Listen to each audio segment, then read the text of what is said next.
Lago mio, wie bin ich froh, dass die Menschheit jetzt KI hat bekommen.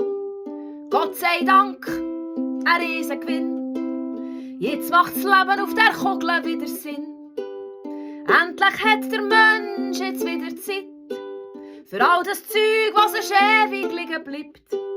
Ich kann euch sagen, ich genieße es fest. Ich finde ChatGPT wirklich das Allerbeste. Der ist so freundlich und kann einfach alles. Er schafft mir easy alles Nervige vom Haus. Ich weiss ja gar nicht mehr, was ich ohne KI mich. Ich wär ja ehrlich gesagt schon ein kleiner armer Sieg. Der tut für mich malen wie der Monet und macht so Filmchen, das hat echt noch niemand gesehen.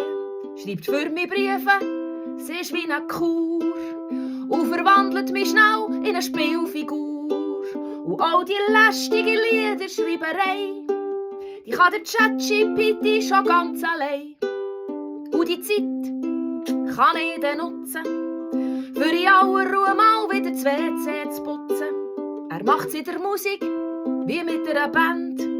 Und ich nehme endlich wieder mal die Wegbürste in die Hand. Und die blöde Singerei, die kann er auch. Lago mio, wie bin ich froh. Nur Berndeutsch kann er noch nicht.